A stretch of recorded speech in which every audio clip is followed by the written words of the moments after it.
The millionaire placed his order in German solely to humiliate her. The waitress smiled serenely. What he didn't know was that she spoke 7 languages, and one of them would change his life forever. The restaurant, La Estrella Dorada, shimmered with the splendor of opulence. Crystal chandeliers hung from the ceiling like artificial constellations, casting glints upon white silk tablecloths and polished silver cutlery. It was the kind of place where the powerful came to celebrate their power, where money spoke louder than words, and where people like Elena Navarro were invisible. Elena walked among the tables with her tray perfectly balanced on her right hand. She had been working there for months, always with the same routine: arrive early, clean, serve, smile, and go home with aching feet and unblemished pride, because that was the only thing no one could take away from her, her pride. That night, the restaurant was especially crowded. Businessmen, politicians, local celebrities, all laughing, toasting, completely ignoring those serving them as if they were ghosts in aprons. Elena paused for a moment near the kitchen, breathing deeply. Chef Augusto Peralta observed her from his station, noticing something in her expression. "Are you all right, little one?" he asked in that deep voice that always sounded like a hug. "Yes, chef. It's just a long night. All nights are long when you work for people who believe money makes them better than you." Augusto wiped his hands on his apron. "But remember what I always say, dignity is priceless, and you have more dignity in one finger than all of them combined in their wallets." Elena smiled faintly. Augusto was one of the few who treated her like a person in that place. The others, including some colleagues, saw her as the quiet girl who never complained, who accepted meager tips and scornful glances without a word. What no one knew was why she remained silent. What no one imagined was what she hid behind those dark eyes that observed everything with an intensity few noticed. The main door opened with that particular sound that announced the arrival of someone important. Elena instinctively turned and saw 2 men enter. The first was older, with graying hair perfectly combed back, wearing a suit that probably cost more than Elena's annual salary. He walked with that natural arrogance of those who have never had to worry about anything in life. The second was younger, perhaps in his mid-30s, with that air of an heir who knows the world belongs to him by birthright. Both were laughing at something as the restaurant manager practically ran towards them. "Mr. Alderete, what an honor to have you with us tonight. Your favorite table is ready. Maximiliano Alderete." Elena had heard that name many times. He owned a chain of luxury restaurants throughout the region, was a real estate investor, and, according to rumors, a man who enjoyed humiliating those he considered inferior, which, in his judgment, was basically everyone. "Sophia." The manager approached Elena with a tense expression. "I need you to attend to table 7. It's the Alderetes. Table 7, but Marcos always attends that one. Marcos is busy, and they've just arrived. Go now." Elena felt a knot forming in her stomach, but she nodded without protest. It was her job, and she needed that job more than anyone in that restaurant could imagine. She approached the table where the 2 men were already seated, still laughing at some private joke. When Elena arrived, neither of them looked at her. It was as if she were part of the furniture. "Good evening, gentlemen. Welcome to La Estrella Dorada. My name is Elena, and I will be your waitress tonight. May I start by offering you something to drink?" Maximiliano finally looked up, but not into her eyes. He scanned her from head to toe with that gaze Elena knew all too well. The gaze that evaluated, that judged, that dismissed in seconds. "Look, Rodrigo," he said to the younger man, his son, as Elena recalled. "How kind of them to send us the prettiest one." Rodrigo let out a chuckle, though she probably doesn't even know how to read the menu. "Does she, father?" Both laughed. Elena maintained her professional smile, though inwardly she felt as if needles were being plunged into her chest. She had learned to endure these kinds of comments. She had learned that responding only made things worse. "What would you like to drink?" she repeated calmly. Maximiliano picked up the menu and pretended to study it with exaggerated attention. Then he looked at his son with a smile that boded no good. "You know, Rodrigo, it's been a while since I've had some fun. This girl looks like the type who barely finished high school. I bet she knows nothing beyond sir, and thank you for the tip. Father, don't be cruel," Rodrigo said with false compassion. "She can surely count. How else would she calculate the tips we never give her?" More laughter. Elena clenched the pen in her hand so tightly her knuckles turned white, but her face remained impassive. And then Maximiliano did something that would change everything. He leaned forward with that predatory smile he used in million-dollar negotiations, and began to speak in German. Not just any German, but formal, technical German, deliberately complex. Ich möchte eine Fingelguy von eurem teuersten Wein bestellen, aber ich bezweifle, dass dieses arme Mädchen überhaupt versteht, was ich sage. Wahrscheinlich denkt sie, ich spreche Chinesisch. Elena clearly heard every word, every dismissive nuance. He had said he wanted a bottle of their most expensive wine, but he doubted this poor girl understood what he was saying. She probably thought he was speaking Chinese. Rodrigo burst into laughter, slamming his palm on the table. Father, you're terrible. Look at her face. She has no idea what you said. Of course not. Maximiliano leaned back in his chair, visibly pleased with himself. These people barely know Spanish. German, please. You'd need a real education for that. One that she clearly never had. Elena remained motionless. Her heart pounded, but not from shame. It was something different, something she had learned to control through years of practice. Because Elena had understood every word, every insult disguised as a foreign language, but she said nothing. Not yet. See? Maximiliano pointed at her as if she were a specimen under study. She doesn't even blink. She's probably thinking about what soap opera she'll watch when she gets back to her miserable little house. Elena took a deep breath. Her grandmother's words echoed in her mind like an echo from the past. True power lies not in showing what you know, but in knowing when to show it. Doña Mercedes, her grandmother, the woman who had taught her everything she knew, the woman who, for decades, had worked as a translator for embassies but had never received official recognition because she lacked university degrees. The woman who spoke 9 languages fluently and had passed that gift on to Elena since she was a child. 7 languages. Elena spoke 7 languages with perfect fluency. German, French, English, Portuguese, Italian, Mandarin, and of course, Spanish. Each learned in her grandmother's kitchen, on long nights listening to recordings, from worn books her grandmother cherished like treasures. But no one knew because Elena had learned that, in a world that judged by appearances, showing your hand too soon was a fatal mistake. Well, Maximiliano switched to Spanish with a bored expression. Since it's obvious you don't understand anything useful, I'll say it simply. Bring us a bottle of Chateau Margaux 2005 and make sure it's at the correct temperature, if they even know what that means here. Of course, sir. I'll be right back. Elena retreated with measured steps, her mind processing everything that had just happened. It wasn't the first time she had been humiliated. It wouldn't be the last. But something in that man's deliberate cruelty, in his need to feel superior by using a language he thought she didn't understand, ignited something within her. In the kitchen, Augusto awaited her with a worried expression. I saw your face when you came back. What did those guys do to you? Nothing I haven't heard before. Elena, you don't have to put up with this. There are other jobs. There are no other jobs that pay enough for my grandmother's medicine. Chef, you know that. Augusto sighed. He knew Elena's situation. He knew her grandmother was ill, that the medical bills were piling up, that Elena worked double shifts to survive. What did they say? Elena hesitated for a moment. The older one spoke in German. He thought I wouldn't understand. He said horrible things about me. Augusto's eyes widened. And you understood every word. A heavy silence fell between them. Augusto knew some things about Elena that others didn't. He knew she was different, special in some way she never fully explained. What are you going to do? Elena picked up the bottle of wine Maximiliano had ordered and placed it on the tray. For now, my job. After that, we'll see.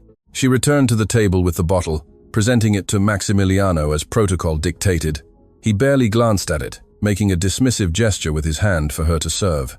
As Elena poured the wine with perfect precision, Maximiliano spoke again in German to his son. Sud ihre Hände an rau undutzt. Das ist das Leben der Unterschicht. Arbeiten bis sie sterben, ohne jemals etwas Wichtiges zu erreichen. He was commenting on Elena's hands, saying they were rough and worn, that this was the life of the lower class, working until they died without ever achieving anything important. Rodrigo nodded, adding in the same language, wenigstens eines wahrscheinlich das Einzige, was er im Leben hat. At least, she has a pretty face. That's probably the only thing she has in life. Elena finished serving, maintaining her neutral expression. But inside, something was changing. A decision was forming, one she had avoided for years, but which now seemed inevitable. Would you like to order dinner? She asked in perfect Spanish. Bring the best you have, Maximiliano. Don't even look at the menu, and I hope it's truly the best. I know the owners of this place. One mistake, and you'll be jobless. Understood, sir. Elena retreated again, but this time she stopped in a corner of the restaurant, where she could observe the table without being seen. The Alderettis continued to laugh, speaking in German about business, about people they had ruined, about employees they had fired for fun. And then she heard something that made her blood run cold. Maximiliano mentioned a hospital's name, the same hospital where her grandmother was being treated. He spoke about an investment he was considering, about how he planned to buy part of the hospital and optimize costs, which, in his language, meant cutting services for patients who couldn't afford luxury treatments. Die Alten und Kranken, die sich keine Privatversicherung leisten können, sind sowieso eine Last für das System, he said coldly. We'll take over and close those unprofitable departments. The old and sick who can't afford private insurance are a burden to the system anyway. When we take control, we'll close those unprofitable departments. Elena felt the world stop. Her grandmother depended on that hospital, on those unprofitable departments this man wanted to close. Doctors and nurses who treated patients, regardless of how much money they had. Her hands trembled, not from fear, but from something deeper. A silent fury she had contained her entire life began to overflow, but she would not act impulsively. That was not what her grandmother had taught her. The right moment, she whispered to herself. Everything has its right moment. She returned to the kitchen, where Sophia, the manager, awaited her with a serious expression. Elena, the Alderete gentlemen have asked to speak with you specifically. I don't know what you've done, but you'd better not have ruined anything. Elena's heart pounded. Had they discovered her? Had they noticed something in her expression that betrayed that she understood? She walked towards the table with firm steps, preparing for whatever was coming. Maximiliano awaited her with a smile that didn't reach his eyes. Sit, he ordered, pointing to an empty chair. Sir, employees cannot. I said sit. Elena obeyed slowly, feeling the stares of the entire restaurant on her. This was unusual, completely outside protocol. Maximiliano leaned forward, studying her as if she were an insect under a microscope. My son and I have been watching you all evening. There is something different about you, something I can't identify. And that bothers me because I always identify people. Elena didn't respond, just met his gaze directly, something that clearly unsettled him. I'm going to make you an offer, Maximiliano continued. I need staff for my restaurants, people who know how to serve, who are discreet, who don't cause problems. I would pay triple what you earn here. It was a trap. Elena knew it. Men like Maximiliano didn't make generous offers without expecting something in return. It's very kind of you, sir, but I'm fine where I am. Maximiliano's smile froze. No one said no to him. Excuse me, I said I appreciate the offer, but I prefer to stay here. Rodrigo let out an incredulous laugh. Did you hear that, father? The waitress is refusing your offer. Maximiliano narrowed his eyes. I don't think you understand your position, girl. I'm not asking you. I'm telling you what you're going to do. And I'm telling you, with all due respect, that my answer is no. The silence that followed was so dense it could be cut with a knife. Nearby diners had stopped talking, observing the scene with a mixture of horror and fascination. Maximiliano stood up slowly, his imposing height casting a shadow over Elena. You will regret this. His voice was low, dangerous. No one says no to me, especially someone like you. Elena also stood up, surprising herself with her own audacity. Someone like me? She repeated. And what am I? Exactly, Mr. Alderete. A nobody. A waitress who doesn't know her place in the world. Elena smiled for the first time all night. She smiled genuinely. You're right about one thing, sir. I am a waitress, but you're wrong about everything else. She turned to leave, but Maximilianos voice stopped her. Du wirst berechtigt zur Arbeit gekommen zu sein. Ich werde dafür sorgen, dass du nie wieder in Stadt arbeitest. You will regret coming to work. I will ensure you never work in this city again. Elena paused, her back to him, her heart pounding. The moment had arrived. She turned slowly, looking him directly in the eyes. And then, in perfect German with an impeccable accent, she replied, Ich verstehe jedes Wort, das Sie heute Nacht gesagt haben, Herr Alderete, jede Beleidigung, jeden Plan, und ich verspreche Ihnen, der Einzige, der etwas bereuen wird, sind Sie. I understand every word you've said tonight, Mr. Alderete, every insult, every plan, and I promise you, the inferned verse, redolent verse, you be you. The expression on Maximiliano's face was something Elena would never forget. Color drained from his face. His eyes widened with a mixture of shock and disbelief. Rodrigo dropped his wine glass, the red liquid spilling onto the white tablecloth like blood on snow. Elena turned and walked towards the kitchen, leaving behind the stunned silence of the city's most exclusive restaurant. She didn't know what would happen next. She didn't know what consequences her actions would have. But for the first time in a long time, she felt free. What she didn't know was that that night was just the beginning, that Maximiliano Alderete was not the kind of man who accepted being humiliated, and that the war that had just begun would reveal secrets that would change not only her life, but the lives of everyone involved. Because in that restaurant, under the light of crystal chandeliers, a spark had been ignited that would soon become a fire, and Elena Navarro was ready to burn. The kitchen doors closed behind Elena with a dull thud that resonated like the end of one chapter and the beginning of a much darker one. Her heart pounded so hard she could feel it in her temples, her wrists, every corner of her body trembling with a mixture of adrenaline and terror. What had she done? Augusto was the first to reach her, taking her by the shoulders with firm hands. "Elena, what happened out there? The whole restaurant is silent. I've never seen anything like it." I answered him. Elena's voice came out as barely a whisper. In German, I told him I understood everything. Augusto's eyes widened. "You answered Maximiliano Alderete to his face in German." Before Elena could reply, the kitchen doors burst open violently. Sofia Miranda, the manager, entered, her face contorted with fury and panic. "Elena, what the hell did you do? Mr. Alderete is furious. He's demanding to speak with the owners right now." "Sofia, he was humiliating me. He thought I wouldn't understand, and I don't care what he thought." Sofia interrupted her brusquely. "Do you have any idea who that man is? Do you have the slightest idea what he can do to us?" Elena felt as if the kitchen walls were closing in on her. The other employees looked at her with expressions ranging from pity to resentment. Some seemed impressed by what she had done, but most were simply scared. "Sofia," Augusto intervened. "Whatever happened, Elena is one of our best employees. We can't." "Silence, Augusto. This is not your business." Sofia turned to Elena with eyes that dripped coldness. "You are suspended, without pay, until the owners decide what to do with you. Now, leave through the back door. I don't want Mr. Alderete to see you leave." Elena felt as if she had been punched in the stomach. Suspended, without pay. The words echoed in her mind as she thought of her grandmother's medicine, the pending bills, the rent due in days. "Sofia, please, I need this job. You should have thought of that before deciding to play the hero." Sofia pointed towards the back door. "Out. Now." Elena sought Augusto's eyes, hoping to find some support, but he could only lower his gaze in helplessness. There was nothing he could do, not against the manager, not against the weight of the Alderete name. With trembling hands, Elena removed her apron and placed it on the stainless steel table. She walked towards the back door, each step feeling like walking toward a precipice. Outside, the alley was dark and smelled of garbage and dampness. Elena leaned against the brick wall, letting the tears she had held back finally stream down her cheeks. What was she going to do now? Her phone vibrated in her pocket. It was a text message from an unknown number. "You made a very serious mistake tonight, and mistakes are paid for. Sincerely, someone who will be watching you." A shiver ran down her spine. Maximiliano, Rodrigo, someone working for them. The message was clearly a threat. But what could they do to her that they hadn't already done? The answer would come sooner than she imagined.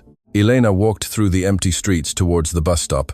At that hour, public transportation was scarce, and she had to wait nearly 40 minutes in the darkness, constantly looking over her shoulder, feeling that someone was watching her from the shadows. When she finally reached her small apartment on the outskirts of the city, she found her grandmother Mercedes awake, sitting in her favorite chair by the window, gazing at the distant city lights. "You're home early, my child." Doña Mercedes' voice was weak, but warm, as always. Did something happen? Elena knelt beside her grandmother, taking her wrinkled hands between hers. How to tell her the truth? How to explain that she had lost the job that allowed them to survive? "Grandmother, I did something tonight, something I perhaps shouldn't have done." Mercedes' eyes, though tired from illness, sparkled with that sharp intelligence that age had failed to dim. "Tell me everything, Elena. Leave nothing out." And Elena did. She told her about the Alderetes, about the humiliations in German, about the plans to buy the hospital, about her response and the consequences that followed. When she finished, she expected to see disappointment on her grandmother's face. Instead, she saw pride. "You did well, my child." Mercedes squeezed Elena's hands with surprising strength. "You did exactly what you should have done.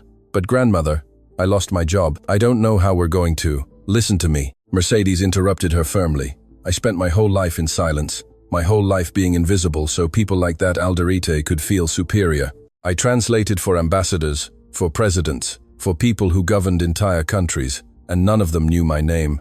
None thanked me. None saw beyond the woman who served coffee and translated their words. Tears were now streaming down both their cheeks. I don't want that for you, Elena. I don't want you to live your life in silence. You have a gift I gave you with all my love. And that gift is not for hiding, it's for using, for defending yourself, for defending others who cannot defend themselves. Elena hugged her grandmother, feeling the fragile body beneath her arms, the bones protruding where firm flesh had once been, the heart beating weakly but with unshakable determination. I'm scared, grandmother. That man has power. He can destroy us. Power without honor is just noise, my child. And noise, no matter how loud, eventually fades. That night, Elena could barely sleep. Her mind replayed the events at the restaurant over and over. Maximiliano's words, the threat from the text message, the uncertainty of the future. Every time she closed her eyes, she saw the millionaire's face transform from mockery to fury when she spoke in German. The next day, the reality of her situation became even clearer. When she tried to call the restaurant to speak with Sophia, no one answered. When she went in person, the security guard prevented her from entering, saying she was no longer welcome. I'm sorry, miss. The guard, an older man who had always treated her well, seemed genuinely sorry. Orders from above. I can't let you in. But my belongings, my last paycheck, they said it would be sent by mail, along with your termination letter. Termination letter, not just suspended, fired. Elena walked through the city in a state of daze. What would she do now? She had savings for perhaps 2 weeks. After that, she didn't want to think about it. Her phone rang. It was an unrecognized number, but different from last night's threat. Elena Navarro, a male voice, professional, cold. Yes, it's me. This is attorney Fernando Castillo, lawyer for Grupo Alderete. My client wishes to meet with you this afternoon. It is a matter of urgent nature. Elena's heart stopped for a second. Meet with me? For what? That will be discussed in person. You have 1 hour to present yourself at the corporate offices of Grupo Alderete. The address will be sent by message. I strongly advise you not to be late. The call ended before Elena could respond. Minutes later, she received the address, an office building in the financial district. The kind of place where people like her normally only entered to clean floors. Part of her wanted to ignore the summons, but another part, the part her grandmother had raised to never run from problems, knew she had to go. She had to know what they wanted. She had to face whatever came. She changed into the best clothes she had, a simple white blouse, a dark skirt, shoes she had bought at a second-hand store, but which still looked presentable. She looked at her reflection in the mirror and took a deep breath. I can do this, she whispered. I can do this. Grupo Alderete's building was a tower of glass and steel that soared into the sky like a monument to the power of money. Elena entered through the revolving doors and found herself in a lobby that was larger than her entire apartment. The receptionist, a flawlessly dressed woman with a professionally bored expression, looked her up and down with that scrutiny Elena knew all too well. May I help you? I have an appointment. My name is Elena Navarro. Something changed in the receptionist's expression. Recognition, curiosity, pity. Of course, they are expecting you. 27th floor. The elevators are to your right. The elevator addition silence, the numbers changing on the digital screen like a countdown to something inevitable. When the doors opened on the 27th floor, Elena found herself facing another receptionist, this one even more intimidating than the previous one. Miss Navarro, this way, please. She was led down a hallway with walls covered in art that probably cost more than Elena would earn in her entire life. At the end of the hallway was a double dark wood door. The receptionist knocked softly, and a voice from inside said, "Come in." Maximiliano Alderete's office was exactly what Elena had expected. Enormous, ostentatious, designed to intimidate. Floor-to-ceiling windows showcased the city spread out below like a kingdom waiting to be conquered. And there he was, seated behind a mahogany desk that looked like an altar to his own ego. Beside him, Rodrigo, with that same disdainful smile from the night before, and in a corner, a man in a grey suit who must have been the lawyer who had called her. Miss Navarro. Maximiliano did not get up, nor did he even gesture a greeting. How kind of you to accept our invitation. It didn't feel like an invitation, it felt like an order. Rodrigo let out a laugh, but his father raised a hand to silence him. Direct. I like that. Although sincerity can be dangerous when you don't have the power to back it up. Maximiliano leaned back in his chair. But I didn't call you to exchange pleasantries.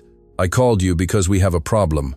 And problems, in my experience, have 2 solutions. They are eliminated or they are controlled. Elena felt a chill, but maintained her neutral expression. And I am a problem for you. You have been since last night. You see, I don't care that you understand German. In fact, It's impressive. But what I do care about is that you overheard things you shouldn't have. Elena's heart pounded. The plans about the hospital, the conversations about business. What else might Maximiliano have said, thinking no one understood? I don't know what you're referring to. Of course you do. Maximiliano leaned forward. You overheard my plans for San Vicente Hospital. Plans that are confidential. Plans that could be affected if someone with the wrong contacts found out prematurely. I have no contacts of any kind. I'm just a waitress. You were a waitress. Rodrigo interjected maliciously. Now, you're nothing. Rodrigo, silence. Maximiliano didn't take his eyes off Elena. Here's my offer, Miss Navarro. Unique and non-negotiable. You will sign a confidentiality agreement.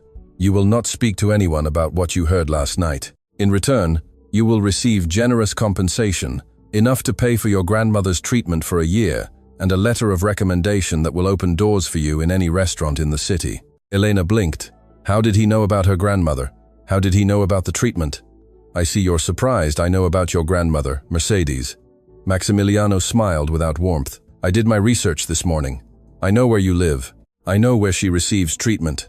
I know how much you owe in medical bills. Knowledge is power, Miss Navarro, and I have plenty of both. The lawyer approached with a folder, placing it on the desk in front of Elena. Inside was a multi-page document and a check. Elena looked at the check. The amount was more money than she had ever seen in her life. Enough to pay for everything, enough to breathe easily for the first time in years. But something wasn't right. Something in Maximiliano's expression. Something in the way Rodrigo looked at her with anticipation, as if they expected her to fall into a trap. And if I don't sign? The silence that followed was heavy, laden with unspoken threats. If you don't sign, Maximiliano spoke slowly, savoring each word, I will make your life impossible. You've already lost your job at La Estrella Dorada. I can ensure you don't work in any restaurant in this city, in this country, if I choose. And your grandmother's treatment at San Vicente? Well, let's just say that when I complete my acquisition of the hospital, certain patients might find their beds are no longer available. Elena felt nauseous. It wasn't an offer. It was blackmail, extortion, disguised as generosity. You are threatening me. I'm giving you options. There's a difference. Elena's hands trembled as she looked at the document. The words swam before her eyes. Legal clauses, complex terms, all designed to silence her permanently. She thought of her grandmother, of her smile when she said she was proud, of her words about not living life in silence. She thought of the voices she had heard Maximiliano mention, the people who would be affected if he bought the hospital, the patients who would lose their care, the families who would suffer. She thought of everything she had learned throughout her life, every language, every word, every lesson about dignity and courage, and she made a decision. No, she said firmly. Maximiliano frowned. Excuse me? I said no. I am not signing this. Rodrigo stood up. Are you crazy? Do you have any idea what you're refusing? I have a perfect idea. Elena also stood up, looking directly into Maximiliano's eyes. I am refusing to be bought. I am refusing to be silenced. And I am refusing to be part of whatever you plan to do with that hospital. You will regret this. Maximiliano's voice was pure ice. You will regret crossing me. Elena walked towards the door, but before leaving, she turned one last time. Herr Alderete, she said in perfect German, impeccable accent. Sie haben ihr ganzes Leben lang Menschen wie mich unterdrückt. Aber diesmal haben Sie sich mit der falschen Person angelegt. Ich werde nicht schweigen, und wenn ich falle, werde ich nicht allein fallen. Mr. Alderete, you have oppressed people like me your entire life, but this time you have crossed the wrong person. I will not be silent, and if I fall, I will not fall alone. She left the office without looking back, her heart pounding, her legs barely supporting her. She didn't know how she would fulfill that promise. She didn't know what resources she had against a man with Maximiliano's power, but she knew one thing with absolute certainty. The war had officially begun, and Elena Navarro had no intention of losing it. What she didn't know was that very afternoon, as she returned home to embrace her grandmother and plan her next move, Maximiliano Alderete was making a call that would change everything. I need you to thoroughly investigate that girl, he said into the phone in a chilling voice. I want to know every secret, every weakness, everyone she cares about. And when you have it all, we will destroy her completely. On his computer screen glowed a photo of Elena taken by the building's security cameras, and next to it, a photo of Doña Mercedes entering San Vicente Hospital for her weekly treatment. The battle for dignity was about to become a fight for survival. The journey back home was the longest Elena had ever taken. Every step weighed like lead.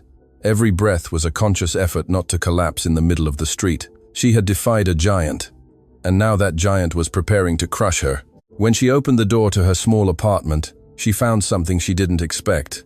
Her grandmother Mercedes was not in her chair by the window. She was standing, leaning on her cane, with an old suitcase open on the bed. "Grandmother, what are you doing? You shouldn't be up for so long. I'm looking for something, my child." Mercedes spoke with a determination Elena hadn't heard in months. "Something I should have shown you a long time ago." Elena approached, worried about the effort her grandmother was making. The illness had weakened her body, but clearly hadn't touched her spirit. "Grandmother, please, sit down. Whatever it is, I can find it." "No, I have to find this myself." Mercedes's wrinkled hands rummaged through the suitcase's contents. Yellowed papers, old photographs, letters in envelopes worn by time. Finally, her fingers closed around a brown leather folder, worn but carefully preserved. "Here it is." Mercedes sank onto the bed, breathing with difficulty. "Sit, Elena. What I'm about to tell you will change everything you think you know about our family." Elena obeyed, her heart pounding with a mixture of curiosity and fear. What secrets could her grandmother be hiding? What did it have to do with what was happening now? "Many years ago, before you were born, I worked as a translator for diplomatic families," Mercedes began, her voice transporting her to decades past. "I didn't have degrees, but I spoke 9 languages. I learned them the same way I taught you, by listening, practicing, living among people from all over the world.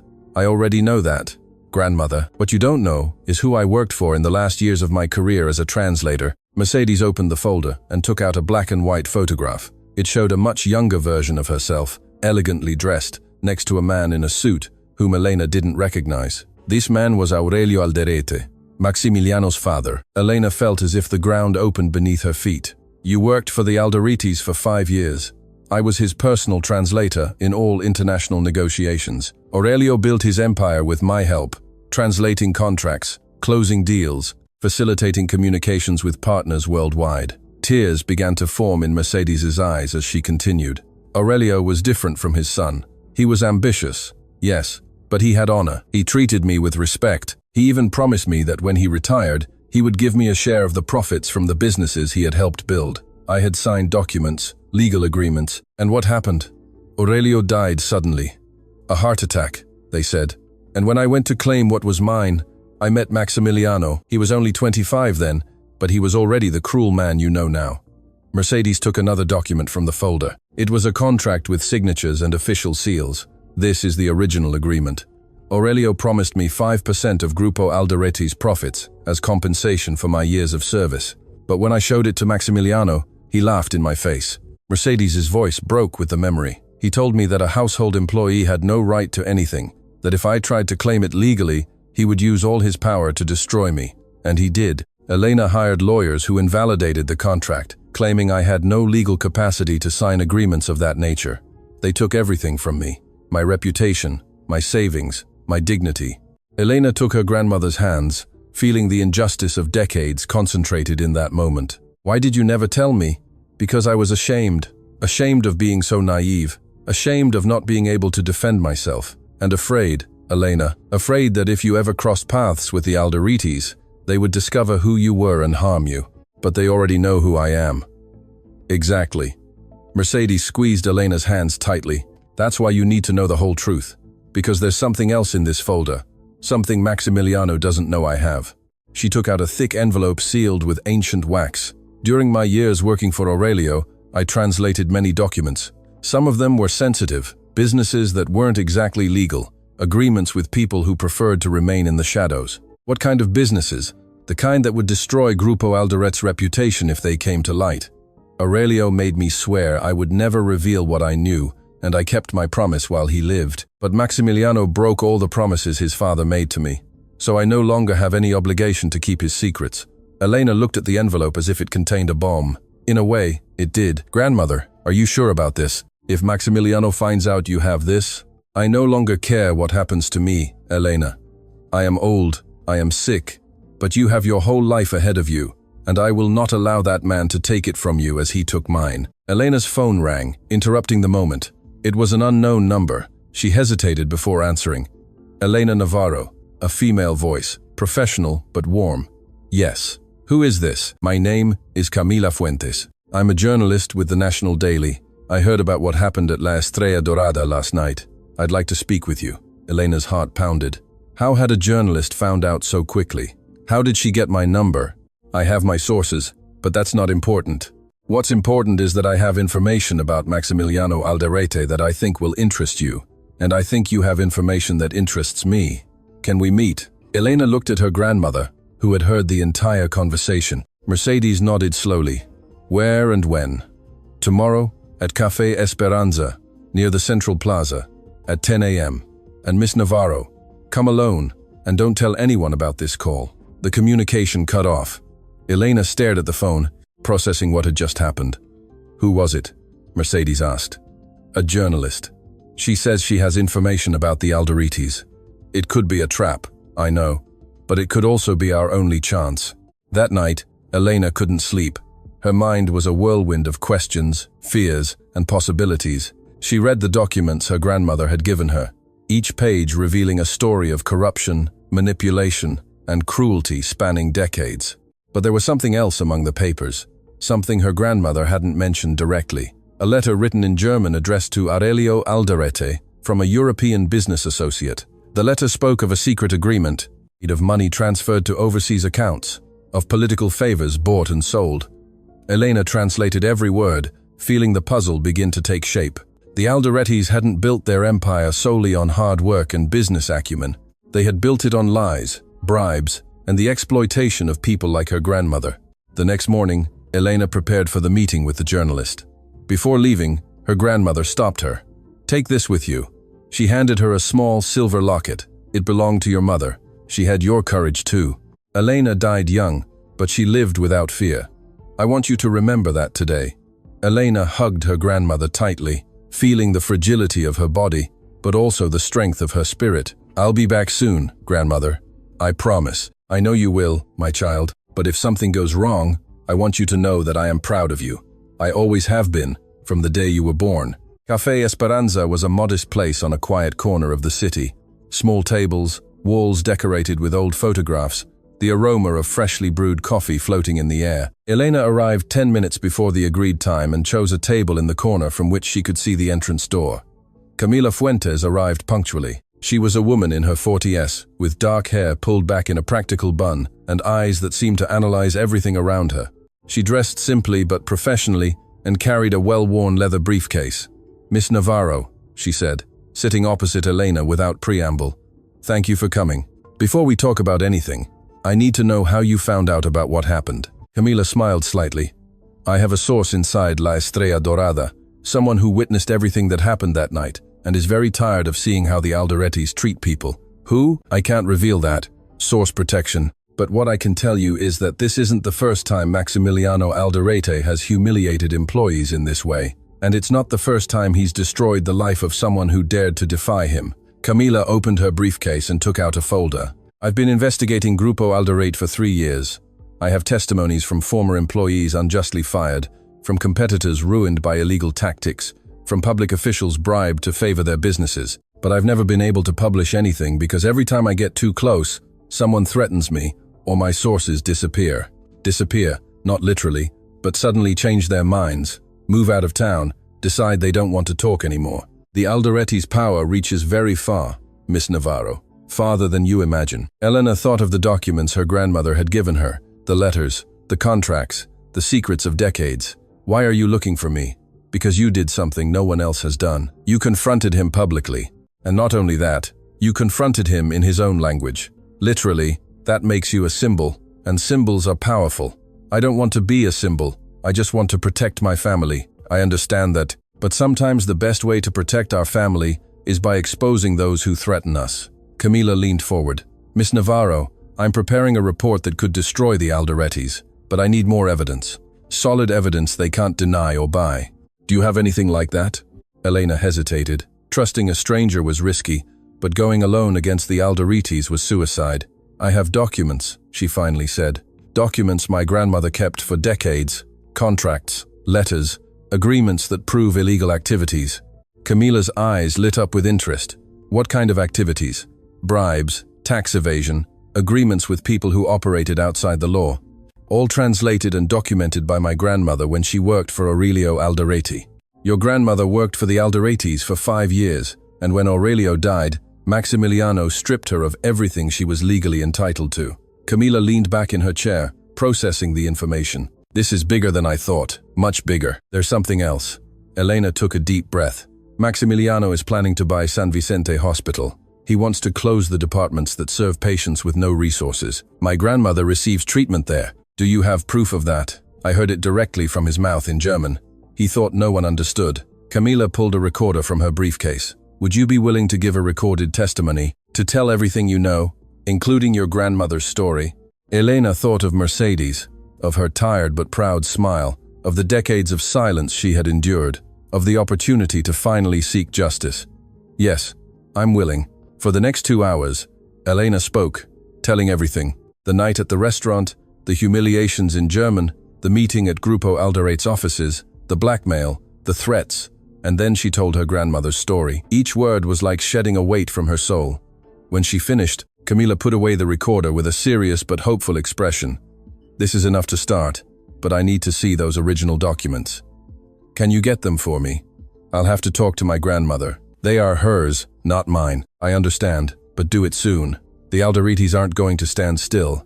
If they find out we're working together, they'll try to stop us. Elena nodded, standing up to leave, but before she could take a step, Camila stopped her. One more thing, Miss Navarro. Last night I received an anonymous call. Someone warned me to be careful with you, that you were dangerous, unstable, that nothing you said could be trusted. Elena's stomach churned. Who called? They didn't leave a name, but I recognized the number. It was from Rodrigo Alderete's personal cell phone, so it was him. Rodrigo had been the one to send the threatening message the night of the restaurant. Rodrigo was trying to discredit her before she could defend herself. And why did you decide to meet with me anyway? Camila smiled. Because in my experience, when someone like Rodrigo Alderete tries to destroy a person's reputation before meeting them, it means that person has something they fear, and I want to know what it is. Elena left the cafe with a mixture of hope and terror. She had an ally, she had a plan, but she also had powerful enemies who were willing to do anything to silence her. As she walked towards the bus stop, her phone vibrated with a text message. It was from Augusto, the chef. Elena, I need to see you urgently. I discovered something about the Alderetes you need to know. It's about your grandmother. Please, come to the restaurant after 11 p.m. when it's closed. Enter through the back door. It's important. Elena read the message 3 times. What could Augusto know about her grandmother? Why such urgency and secrecy? Something wasn't right. But at the same time, Augusto had always been kind to her, always protected her. She could trust him. She could trust someone. What Elena didn't know was that at that very moment, in the offices of Grupo Alderete, Maximiliano was receiving the report from the investigation he had ordered. And what that report contained not only revealed who Elena Navarro truly was, it revealed a secret that connected the two families in a way no one could have imagined. A secret that, if revealed, would destroy much more than reputations. It would destroy lives. The clock read 10:40 p.m. when Elena got off the bus 2 blocks from La Estrella Dorada. The streets were almost empty, barely illuminated by street lamps that cast long shadows on the damp pavement. It had rained that afternoon, and the air still smelled of wet earth and asphalt. Every step she took toward the restaurant increased the unease in her chest. Augusto's message kept spinning in her head. What could he know about her grandmother?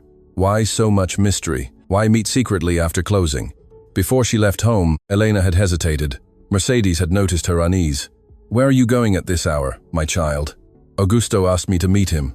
He says he has important information. The chef. Mercedes frowned. And why can't he tell you by phone? I don't know, grandmother, but Augusto was always good to me. I trust him. Mercedes had looked at her with those eyes that seemed to see beyond words. Be careful, Elena. In times of war, even friends can unintentionally become enemies. Elena had promised to be cautious, but now, standing in front of the alley that led to the restaurant's back door, her grandmother's words resonated like a warning she should perhaps have heeded more closely. The alley was dark. The only light came from a lamp above the back door that flickered intermittently, as if about to go out. Elena walked slowly, her senses alert, her heart beating faster and faster. The door was ajar. Augusto, she called softly, pushing the door carefully. The kitchen was dimly lit. The stainless steel surfaces gleamed faintly under the emergency light that was always left on. Everything was silent. Too silent. Augusto, are you here? A noise to her right made her spin around sharply. A figure emerged from the shadows, but it wasn't Augusto. It was Rodrigo Alderete. Elena's heart stopped for a second before beginning to pound with uncontrolled force. She instinctively backed away, but another figure appeared behind her, blocking the exit. Maximiliano Alderete. Good evening, Miss Navarro. Maximiliano's voice was soft, almost gentle, which made it even more terrifying. How kind of you to accept our invitation. Where is Augusto? Elena managed to ask, her voice trembling despite her efforts to remain calm. Rodrigo chuckled dismissively. He's at home sleeping soundly. He has no idea we used his name to lure you here. The message had been a trap from the beginning. Elena felt nauseous, realizing how easily she had fallen for it. What do you want from me?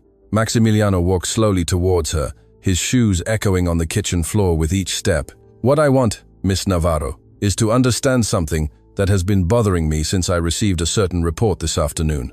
He pulled an envelope from his inner pocket. You see, when I ordered you investigated, I expected to find the usual. Debts, family problems, perhaps some embarrassing secret I could use to pressure you, but what I found was much more interesting. He opened the envelope and took out several documents. Did you know that your mother, Rosa Navarro, worked briefly for my father many years ago? Before you were born, Elena felt as if the ground beneath her feet was shifting. Her mother had never known much about her. Mercedes rarely spoke of Rosa, and when she did, it was with such deep sadness that Elena had learned not to ask. I don't know what you're talking about. Of course you don't, because your grandmother took care of erasing that part of the story. Maximiliano smiled coldly. Your mother was beautiful, according to the records, intelligent too. My father hired her as a personal assistant when she was just 19. Mercedes was already working for us then, translating documents. I suppose she was the one who recommended her daughter. Where are you going with this? To the truth, Miss Navarro, the truth your grandmother has hidden from you all your life. Rodrigo moved closer from behind, too close for Elena's liking. She could feel his breath on her neck, his menacing presence. My father was a man of diverse appetites, Maximiliano continued, and your mother was young, vulnerable, alone in the world, except for her mother Mercedes. It's not hard to imagine what happened. You're lying. Elena's voice came out stronger than she expected. My mother died when I was a baby in an accident. That's what Mercedes told you. Maximiliano shook his head with false pity. How convenient. The truth is much more complicated. Your mother didn't die in an accident, Miss Navarro. Your mother disappeared. She left one night without a trace, leaving you with Mercedes. And the reason she left, well, that has directly to do with my family. Elena felt the world spinning around her. Her mother hadn't died. Mercedes had lied to her whole life. I don't believe you, she said, though her voice no longer sounded as confident. You don't have to believe me. You can ask your grandmother directly. But before you do, let me show you something else. He pulled a photograph from the envelope. It was old, yellowed with time. It showed a young, beautiful woman with eyes that Elena recognized immediately because she saw them every day in the mirror. Her mother, but she wasn't alone in the photo. Beside her, with his arm around her shoulders, was a man Elena also recognized. Aurelio Alderete, Maximiliano's father. Your mother and my father had a relationship, Miss Navarro. A relationship that lasted almost 2 years. And when it ended, well, let's just say the consequences were permanent. The meaning of his words took a moment to penetrate Elena's mind. When it did, she felt as if her heart had been ripped from her chest. No, she whispered, it's not possible. It's not possible. Maximiliano laughed softly. Genetics don't lie. Did you ever wonder where your ease with languages came from? Mercedes speaks 9. It's true, but my father spoke 12. He was a linguistic genius, a gift that he clearly passed on to you. You're lying, Elena screamed, tears beginning to stream down her cheeks. This is all a lie to manipulate me. Ali. Maximiliano took out another document. This is a DNA analysis my father ordered more than 20 years ago. He compared his blood with your mother's when she was pregnant. He wanted to be sure before making certain decisions. He showed the paper to Elena. Numbers, percentages, scientific terms she could barely process in her state of shock. According to this analysis, there is a 99.9% probability that Aurelio Alderete was your biological father, Miss Navarro, which means you and I are siblings. The silence that followed was absolute. Elena couldn't move, couldn't speak, couldn't even breathe. The world, as she knew it, had crumbled in a matter of minutes. Of course, Maximiliano continued in a casual tone. My father never officially recognized her. When he discovered the pregnancy, he offered your mother money to disappear. Rosa refused. But she disappeared anyway shortly after you were born. No one knows exactly what happened to her. Some say she fled. Others have darker theories. What did you do to her? Elena finally found her voice, hoarse with tears. I didn't do anything to her.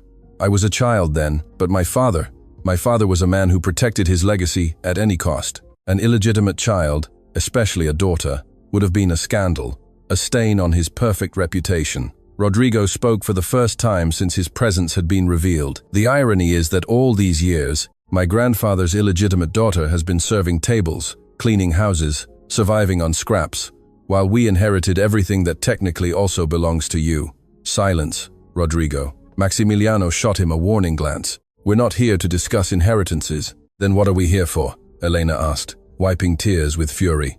To torture me with secrets from the past, to watch me break down. We are here to offer you a deal. Maximiliano put the documents back in the envelope. Now that you know the truth, you have two options. The first, you keep silent about everything, about what you heard at the restaurant, about the hospital plans, about these documents. In return, I will ensure your grandmother receives the best possible medical treatment at no cost, and you will receive a monthly sum that will allow you to live comfortably. And the second option? The second option is that you proceed with your little crusade for justice, that you talk to journalists, that you try to expose me. But if you choose that path, not only will I destroy your life and your grandmother's, but I will also ensure the world knows that you are an illegitimate Alderete who is only after money. I will turn your story of struggle into a story of greed, and believe me, I have the resources to do it. Elena looked at him intently. This man was her brother. They shared blood, they shared a father, but they shared nothing else. He was everything she despised, everything her grandmother had taught her to reject. Why? She asked softly. Why so much hate? If what you say is true, we are family. For the first time, something changed in Maximiliano's expression. A shadow crossed his face, something that could have been pain or resentment. Family? My father spent his last years obsessed with you, not with his legitimate children, not with the empire he built, but with the daughter he had abandoned. Before he died, he confessed to me that the greatest mistake of his life was not recognizing you, that you were his true heir, not me. The bitterness in his voice was palpable. So don't talk to me about family, Miss Navarro. You stole my father's love without even knowing it, and now you want to steal everything else. I don't want anything from you, Elena said firmly. I just want justice for my grandmother, for my mother, for all the people your family has destroyed. Then you choose the second option. Maximiliano made a signal, and two men appeared from the shadows. Bodyguards, by their appearance, large, intimidating, with the empty expressions of professionals accustomed to unpleasant jobs. Escort Miss Navarro to her home. Make sure she understands the consequences of her decisions. Elena felt panic rising in her chest. What were they going to do to her? What were they going to do to her grandmother? But before the bodyguards could touch her, a voice echoed from the kitchen door. Stop, police! Nobody move! The lights suddenly switched on, momentarily blinding everyone. Elena blinked, trying to understand what was happening. Several officers were entering from different doors, weapons drawn, shouting orders, and behind them, with an expression of contained triumph, was Camila Fuentes. What the hell is this? Maximiliano roared. This, Mr. Alderete, is the end of your reign. Camila approached, a microphone in her hand. Everything you just said was recorded. Every threat, every confession, every detail about what your family did to Rosa Navarro. That's illegal. You can't record without my consent. Actually, we can. When there's suspicion of criminal activity, authorities can authorize surveillance. And, thanks to certain documents we received this morning, we had more than enough suspicion. Maximiliano turned to Elena with murderous fury in his eyes. You knew this was going to happen? No. Elena shook her head, as surprised as he was. I didn't know anything. She's telling the truth. Camila intervened. Elena wasn't aware of the operation, but someone else was. Someone who has been waiting years for justice. From behind the officers emerged a figure that made Elena's heart stop, Doña Mercedes. Her grandmother walked slowly, leaning on her cane, but with her head held high and her eyes shining with a strength Elena had never seen. Grandmother, how? When you left tonight, I knew something was wrong. Mercedes spoke with a clear, firm voice. I called Miss Fuentes. She contacted the authorities, and together, we prepared this. She approached Maximiliano, looking him directly in the eyes without a shred of fear. For 25 years, I kept silent. For 25 years, I carried the pain of losing my daughter because of your father.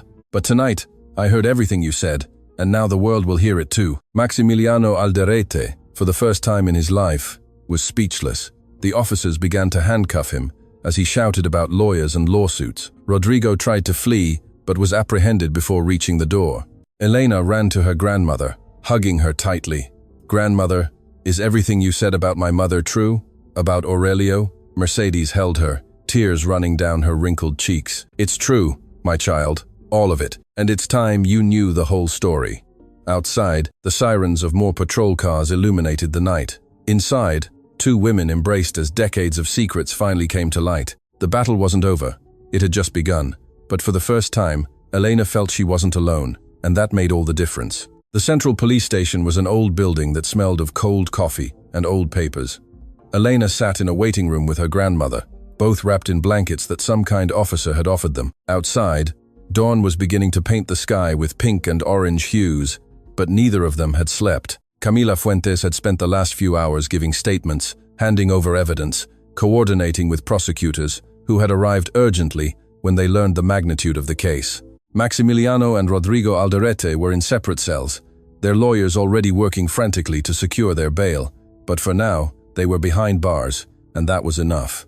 "Grandmother," Elena finally broke the silence that had enveloped them for hours. "I need to know everything about my mother, about Aurelio, about what really happened." Mercedes closed her eyes for a moment, as if gathering strength from some deep place in her soul. When she opened them, there was a mixture of pain and relief in them that Elena had never seen. "Your mother was the light of my life, Elena. Rosa Navarro had your same smile, your same determination, your same inner fire. When I looked at her, I saw all the good the world could offer." Her voice trembled, but she continued. "I had been working for the Alderites for 3 years when Rosa turned 19. She needed a job, and I thought I could protect her if she worked with me. How wrong I was." Elena took her grandmother's hand, feeling the fragile bones beneath the wrinkled skin. Aurelio noticed her from the first day. It was impossible not to notice her. Rosa had that ability to light up any room she entered. At first, I thought his attentions were simply employer kindness towards a new employee, but soon I realized it was something more. She loved him. Mercedes sighed deeply. Rosa believed she loved him, and perhaps, in his twisted way, Aurelio loved her too. But the love of men like him always comes with conditions, with limits, with secrets. She paused, looking out the window where the rising sun was beginning to filter golden light. When Rosa discovered she was pregnant, Aurelio changed completely. The charming, attentive man became cold, calculating. He offered her money so she wouldn't have the baby. Rosa refused. He offered more money for her to disappear, to go far away, and never contact the Alderete family. Rosa refused that too. What did she want? She wanted Aurelio to acknowledge his daughter, to give you his last name, his protection, your rightful place in the world. She was naive, my Rosa. She thought love could conquer the pride and ambition of a man like him. Tears began to stream down Mercedes's cheeks.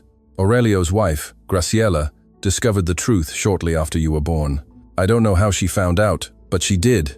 And Graciela was a woman of strong character. She gave Aurelio an ultimatum. Either Rosa disappeared from their lives forever, or she would destroy him publicly, ruin his reputation, his business, everything he had built. And what did he do? He chose his empire over his daughter, over you. He told Rosa she had to leave, that she could never contact him again, that she could never reveal who her baby's father was. He offered her a considerable amount of money, enough to start a new life in another country. Elena felt a lump in her throat. But you said she refused the money. She refused. Rosa had pride, Elena. Too much pride for her own good. She said she wanted nothing from a man who was capable of abandoning his own blood, that she would rather raise her daughter in poverty than accept crumbs from someone without honor. Mercedes paused, her breathing becoming more difficult. A week after that conversation, Rosa disappeared. The heart of Elena stopped. Disappeared. What do you mean, disappeared? Exactly that. One night, after putting you to sleep in your crib, she left the apartment, saying she was going to buy milk. She never returned. Did you look for her? I looked for years, Elena. I went to the police, hired private investigators with the little money I had. I put up posters all over the city. No one found anything. It was as if the earth had swallowed her. Elena felt as if the air was not reaching her lungs. Do you think Aurelio had something to do with it? Mercedes took a moment to answer. For a long time, I didn't want to believe it. I didn't want to think that the man my daughter had fallen in love with was capable of such a thing. But over the years, as I saw how the Alderettis destroyed anyone who stood in their way, I began to have doubts. Doubts that turned into suspicions. Suspicions that turned into certainty. Why did you never tell me? Because I wanted to protect you.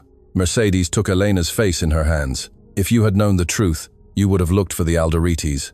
You would have demanded answers, and they would have destroyed you as they destroyed everyone else. I preferred you to believe your mother died in an accident. At least that way you could have peace. Peace. Elena stood up abruptly, frustration and pain mixing in her voice. Do you think I lived in peace, believing my mother was dead? Do you think it didn't hurt every holiday without her? Every birthday, every important moment of my life where she should have been? I know, my child. I know, and I'm sorry. I'm sorry for lying to you. I'm sorry for not being stronger, braver. I'm sorry for everything. Elena looked at her grandmother, this woman who had sacrificed everything to raise her, who had worked herself sick to give her a future, who had carried impossible secrets for decades. And despite the pain, despite the betrayal she felt, she couldn't hate her. She knelt in front of her, taking her hands again. I forgive you, grandmother, but I need to know one more thing. Do you think my mother is still alive? Mercedes looked at her with eyes full of a hope she had kept hidden for years. I don't know, Elena, but they never found a body. There was never any proof that she was dead. And there's something I never told you because I didn't want to give you false hope. What? 5 years ago, I received a letter. No return address, no signature. It just said, "She is well, don't look for her." It was written in French. Elena felt a shiver run down her spine. French. Why in French? Rosa spoke French perfectly. I taught it to her as a child, just as I taught it to you. It was our secret language, the one we used when we didn't want anyone else to understand. Did you keep the letter? It's in the leather folder with all the other documents. The living room door opened, and Camila Fuentes entered, looking exhausted but satisfied. Ladies, we have news. The prosecutor has decided to press formal charges against Maximiliano and Rodrigo Alderete. Extortion, threats, and we are investigating possible connections to the disappearance of Rosa Navarro. Elena stood up immediately. Can they investigate that? There are no statutes of limitations for certain crimes, Miss Navarro. And with last night's recorded confessions, we have enough to reopen your mother's case. Mercedes let out a choked sob. Really? After all this time? Really? Ma'am, Camila approached, placing a gentle hand on the elderly woman's shoulder.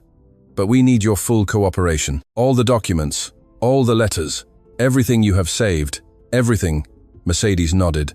Everything, every paper, every photo, every memory. If it helps find my Rosa, I will give it without hesitation. Camila looked at Elena with a serious expression. There's something else you should know. During the interrogation, Rodrigo started talking. It seems he wants to negotiate a reduced sentence in exchange for information. What kind of information? He says he knows what really happened to Rosa Navarro. He says your grandfather Aurelio told him the truth before he died, and that Maximiliano also knows, but has never admitted it. The world seemed to stop. Elena felt her knees weaken. Does Rodrigo know where my mother is? We're not sure yet. He could be lying to get a better deal. But the prosecutors are going to interrogate him further. If there's any truth to what he says, we'll find it. The following hours were a whirlwind of statements, signatures, legal procedures that Elena barely understood. Mercedes had to be taken to the hospital for a checkup due to the stress of the night, but the doctors confirmed she was stable. While waiting for news in the hospital corridor, Elena received an unexpected call. Miss Navarro, it's Augusto Peralta. I just found out what happened last night. Are you all right, Chef Augusto? Elena felt relief hearing a familiar voice. Yes, I'm all right. It was a long night. They told me they used my name to set a trap. I'm so sorry. It's not your fault. You had no way of knowing. There was a pause on the line. Miss Navarro, there's something I need to tell you. Something I should have told you a long time ago, but I was afraid. What are you talking about? I knew your mother, Rosa. We worked together briefly many years ago at another restaurant before she started working for the Alderettis. Elena almost dropped the phone. You knew my mother? Yes. She was an extraordinary woman, kind, intelligent, full of life. When I found out who you were, when I saw you for the first time at La Estrella Dorada, I almost couldn't believe it. You are identical to her. Miss Navarro, identical. Why did you never tell me? Because Rosa made me promise that if I ever met her daughter, I wouldn't tell her anything until the right time. She told me that someday, when you were ready, the truth would come out, and when that happened, I would have to tell you something important. Elena's heart pounded so hard she could hear it in her ears. What? Not over the phone. I need to see you in person. You can come to the restaurant tomorrow morning before it opens. There's something your mother left for you. Something I've kept for over 20 years. My mother left something for me?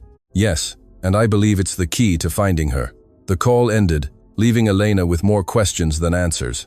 What had her mother left her? How could Augusto have kept such a secret for so long? And why had Rosa trusted him that night? As Mercedes slept in the hospital bed, connected to softly beeping monitors, Elena stayed awake, staring out the window. The city shimmered with thousands of lights, each representing a life, a story, a secret. Somewhere in that world, perhaps her mother still existed, perhaps she had spent all these years hidden, waiting for the right moment to return. Or perhaps the letter had been a cruel joke, a false hope designed to torture. It didn't matter. Elena would find the truth. Whatever the cost. Her phone vibrated with a message from Camila. Rodrigo talked. He says Rosa didn't die. He says Aurelio sent her away to Europe with a new identity. He says there's proof in a safe deposit box that only Maximiliano can open. Tomorrow we'll try to get a warrant. This isn't over, Elena. It's just beginning. Elena read the message 3 times, letting the words sink into her mind. Her mother was alive, or at least had been alive when Aurelio sent her away. Europe, a new identity, a safe deposit box with proof, and Augusto had something her mother had left him, something he had kept for over 2 decades, waiting for this moment. The pieces of the puzzle were starting to fit, but the complete picture was still blurry, incomplete, full of shadows and mysteries. Elena looked at her sleeping grandmother, this woman who had sacrificed everything for her, who had carried impossible secrets to protect her.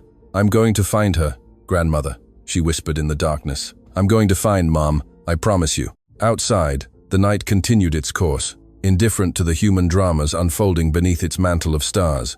But inside Elena, something had changed permanently. She was no longer just a waitress struggling to survive.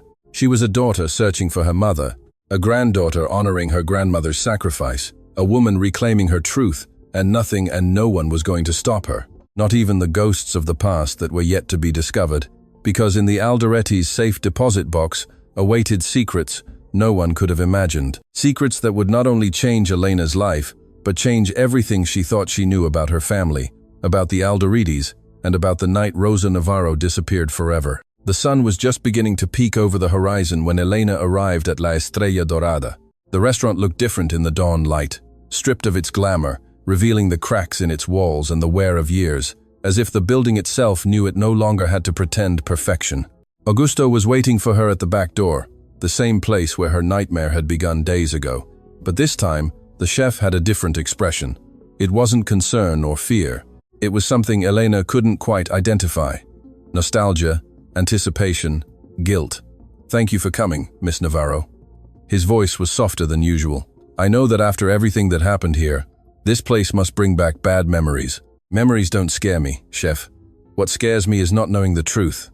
Augusto nodded slowly and led her inside. They walked through the empty kitchen until they reached a small room in the back that Elena had never noticed. It was barely a storage closet filled with dusty boxes and old utensils. I worked here for 32 years, Augusto spoke as he moved boxes. Long before the Alderettis bought this place, long before you were born. He stopped in front of a rusty metal box, hidden behind sacks of flour. When I met your mother, I was just a kitchen helper. Rosa sometimes came with Mercedes when she did translations for a businessman who dined here regularly. Your mother was extraordinary. She had that light some people possess, that ability to make everyone around her feel special. You were close? We were friends, good friends. Rosa had no one else but Mercedes. And I was alone in the world too. We understood each other. Augusto opened the metal box with a small key he wore around his neck. Inside was a package wrapped in cloth, yellowed by time. The night before Rosa disappeared, she came to see me. She was scared, but also determined. She told me she had to leave, that she couldn't explain why, but she needed to ask me a favor. Augusto's hands trembled as he unwrapped the package. She gave me this, made me swear I would keep it until her daughter was ready to receive it. She told me, when Elena is strong, when the world can no longer ignore her, then she will know it's time. Inside the package were 3 items: a letter sealed with red wax, a small photograph, and a passport. Elena picked up the photograph first. It showed Rosa, clearly pregnant, smiling at the camera with one hand on her belly. On the back of the photo, in elegant handwriting, was written, "To my Elena, the day I knew you would be my greatest gift." Tears began to fall before Elena could stop them. The passport. Augusto pointed to the document. "Look at it." Elena opened it with trembling hands. It was a French passport, and the name that appeared was not Rosa Navarro, but Maggie Logan. "Your mother had a false identity," Augusto explained. "She got it months before she disappeared. I think she was planning to flee, to start a new life far from the Alderites. But then, if she had everything prepared, why didn't she take me with her?" "That, Miss Navarro, I believe the letter explains." Elena looked at the sealed envelope. Her hands trembled so much she could barely hold it. Her whole life, all the unanswered questions, all the voids in her heart. Perhaps the answers were there on that yellowed paper, waiting to be read. She broke the seal carefully, as if the envelope might disintegrate at any moment. Inside were several pages written in her mother's handwriting, the same handwriting she had seen in the letter Mercedes kept, Rosa's handwriting.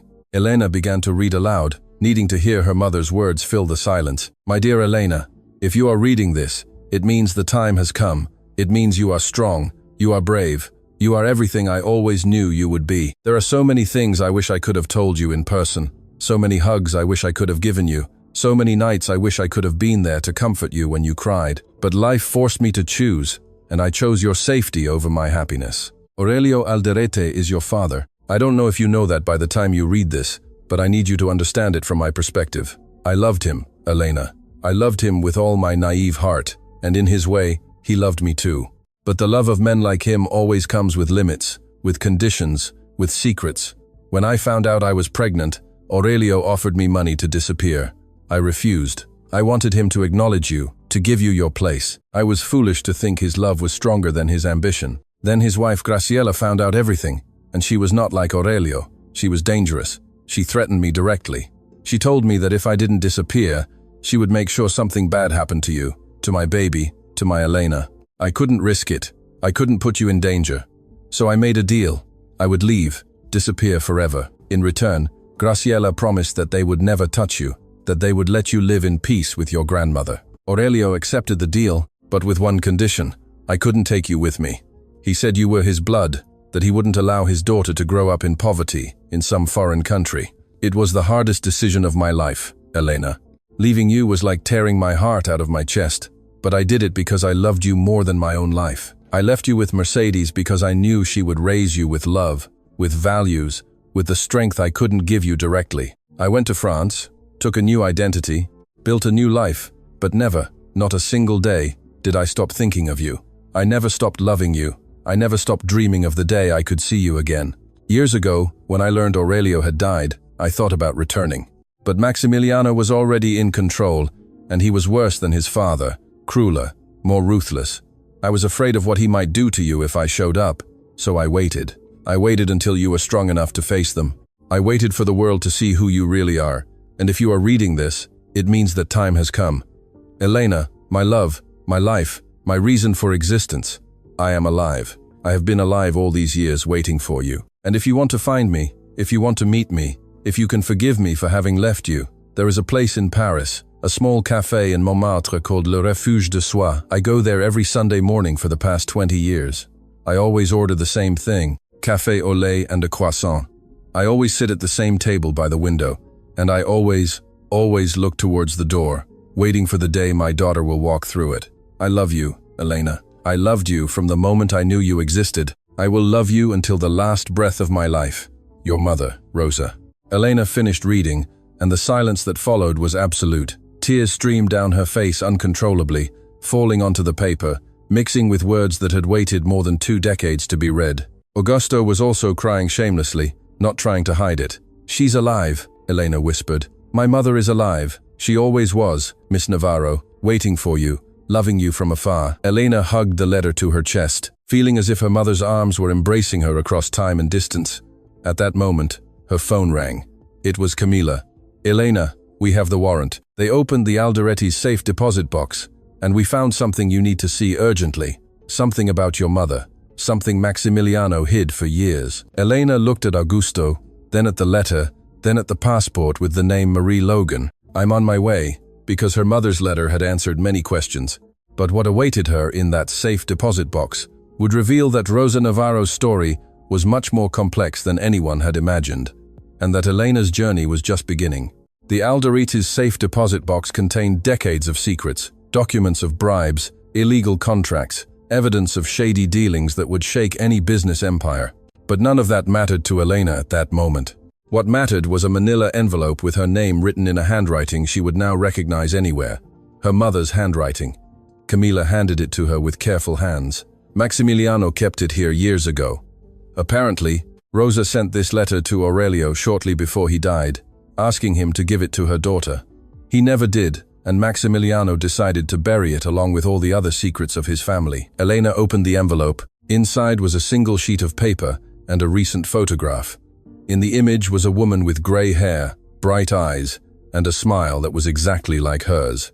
Rosa, her mother, alive, real, waiting for her. The letter was brief. My Elena, if you ever read this, I want you to know that I never stopped fighting for you. Every year on your birthday, I sent letters to your father, asking him to deliver them to you. He never did, but I keep waiting. I will always wait. Le refuge de soi every Sunday until my heart stops beating. I love you, Mom. Elena looked at Camila, then at Augusto, who had joined them, and finally made a decision that would change her life forever. I need to go to Paris. The flight lasted hours that felt like eternities. Mercedes couldn't travel due to her health condition, but she insisted Elena go. Go, my child, she had told her in the hospital, holding her hands tightly. Go find my Rosa. Tell her I forgive her. Tell her I never stopped loving her, and bring her home. Camila took care of everything. The tickets, the hotel, the contacts in France, who would help if anything went wrong. The report on the Alderites could wait. This was more important. It was Sunday when Elena arrived in Montmartre. The cobblestone streets sparkled under a spring sun. Artists painted on the corners. Musicians played melodies that floated in the air like promises. And there, on a narrow street, was the café her mother had mentioned. Le refuge de soi, the refuge of souls. Elena stopped in front of the door, her heart pounding so hard she thought everyone around her could hear it. What if her mother wasn't there? What if she had stopped coming? What if, after so many years, she no longer wanted to be found? But then she remembered Mercedes's words. Courage is not the absence of fear. It is acting in spite of it. She pushed the door and entered. The café was small, cozy, with walls covered in old photographs and the aroma of freshly brewed coffee filling every corner. There were few people at that early hour. A young couple in a corner, an old man reading a newspaper, and by the window, at a table for two, a woman with silver hair looked out at the street with the expression of someone who has waited a lifetime. Elena couldn't move, couldn't breathe, couldn't do anything but look at that woman who was her mother, who had sacrificed everything to protect her, who had spent more than 2 decades waiting for this moment. Then Rosa turned her head, their eyes met, and the world stopped. Rosa brought a hand to her chest, as if her heart threatened to escape. Her lips trembled, forming a word that didn't quite come out. Tears began to stream down her cheeks as she slowly stood up, her gaze never leaving Elena. Elena? Her voice was barely a whisper. Mi Elena, mom. That single word broke the dam holding back decades of pain, of absence, of unexpressed love. Rosa ran to her daughter and enveloped her in a hug that seemed to want to reclaim all the lost hugs, all the goodnight kisses, all the tears she couldn't dry. My baby. Relena! Cried Tu, clinging to her mother as if afraid she would disappear again. I found you, Mom! I found you! Mom, I found you! They remained embraced for minutes that felt like hours, while the other cafe patrons watched, moved, not fully understanding what they were witnessing, but feeling the magnitude of the moment. When they finally separated, Rosa took Elena's face in her hands, studying every detail, as if she wanted to memorize every line, every expression. You are beautiful, she whispered. More beautiful than I ever imagined. And those eyes, you have my eyes, and your smile, according to grandmother. Mercedes, how is my mother? She's waiting for you. She's sick, but she's fighting. She wants to see you. Mom, she wants you to come home. Rosa closed her eyes, new tears escaping. Can she forgive me for having abandoned her? She forgave you a long time ago. She just wants to hug you one more time. They sat together at the table by the window, the same table where Rosa had waited for 20 years, and they talked for hours, sharing stories, filling voids, building bridges over the abyss of time that had separated them. Rosa told of her life in Paris, how she had worked as a translator using the languages Mercedes had taught her, how she had built a small but dignified life, how every Sunday she came to this cafe, hoping to see her daughter walk through that door. Elena told of her life, of Mercedes raising her with unwavering love, of learning 7 languages by listening to her grandmother, of working as a waitress, being humiliated, and finally finding her voice. You answered in German. Rosa laughed through tears as Elena told the story. Of course you did. You're my daughter, and Mercedes' granddaughter, the 2 strongest women I know. As the sun began to set over Paris, painting the sky in golden and rose hues, Rosa took Elena's hands. And now what? Now you come home with me. Grandmother needs you. I need you. There's no one to hide from anymore, Mom. The Alderitis are finished. Maximiliano and Rodrigo will face justice for everything they did. And you deserve to reclaim your life. Rosa looked out the window at the city streets that had been her refuge for so long. I spent more than 20 years running, Elena, hiding, living halfway, because the other half of my heart was with you. Can I really go back? Can I really start over? Not start over, Mom. Continue. Continue from where we were unjustly separated. Continue being a family. Weeks later, at the city airport, Mercedes waited in a wheelchair, surrounded by Camila, Augusto, and the medical team who had insisted on accompanying her. When the international arrivals doors opened and Elena appeared, holding a silver-haired woman's arm, the cry that escaped Mercedes was purely animal, the sound of a mother finding her lost daughter. Rosa ran to her, kneeling in front of the wheelchair, taking her mother's hands. Mom, forgive me. Forgive me for leaving you. Forgive me for everything. Mercedes hugged her with the little strength she had left, but with all the love she had saved for decades. There's nothing to forgive, my child. You are here. You are alive. That's all that matters. Elena watched the scene with tears streaming down her cheeks. 3 generations of Navarro women finally reunited. 3 women who had survived impossible losses, terrible injustices, and cruel separations, but who had never, ever stopped loving each other. Camila published her report weeks later. The story of the Alderitis and their downfall was national news for months. Maximiliano and Rodrigo were convicted on multiple charges, losing not only their freedom, but the entire empire they had built on lies and cruelty. San Vicente Hospital was saved thanks to a coalition of ethical investors Camila helped assemble. Mercedes was able to continue her treatment without worries, now surrounded by her daughter and granddaughter. Elena received job offers from international translation agencies, prestigious universities, and humanitarian organizations that wanted to utilize her gift with languages, but she chose something different. She founded a free language school for disadvantaged youth, teaching in the same way Mercedes had taught her, with patience, with love, with the certainty that knowledge is the most powerful weapon against injustice.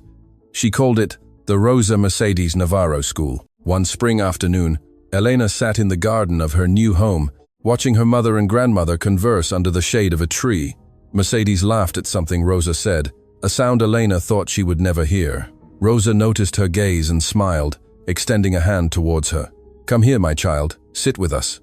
Elena joined them, sitting on the grass between the 2 women she loved most in the world. Do you know what I learned from all of this? She said softly. What, my love? Mercedes asked. That the most important language isn't German, or French, or any of the 7 I speak. The most important language is love, and that I learned from you both. Rosa and Mercedes exchanged a look, their eyes shining with tears of happiness. And you speak it perfectly, my child. Rosa kissed her forehead. You speak it perfectly. The sun set over the city, painting the sky with the same golden and rose hues Elena had seen in Paris the day she found her mother. But now those colors had a different meaning. They were no longer the end of a day. They were the beginning of a new life. A life where 3 women the world had tried to separate were finally together. A life where truth had triumphed over lies. A life where love had conquered power. And that life, Elena knew with absolute certainty, was the best ending she could have ever imagined. Because it wasn't really an ending. It was the beginning of everything that should have always been.